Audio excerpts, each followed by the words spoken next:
يقول الله عز وجل: يا ابن آدم لا تخافن من ذي سلطان ما دام سلطاني باقيا،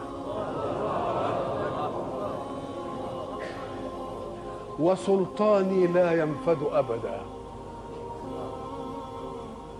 يا ابن آدم لا تخشى من ضيق الرزق، وخزائني ملآنة وخزائني لا تنفد أبدا.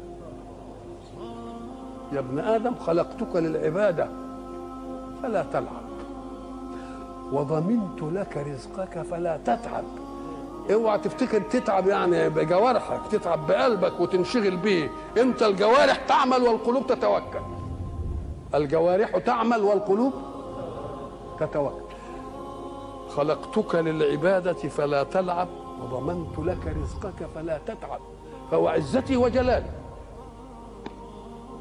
إن رضيت بما قسمته لك أرحت قلبك وبدنك، وكنت عندي محمودا.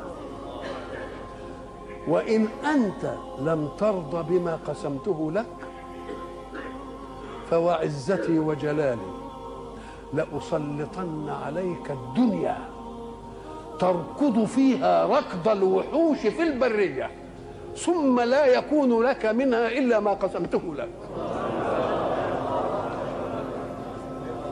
يا ابن آدم خلقت السماوات والأرض ولم أعي بخلقهم، أيعيني رغيف عيش أسوقه لك؟ يا ابن آدم لا تسألني رزق غد كما لم أطلب منك عمل غد. يا ابن آدم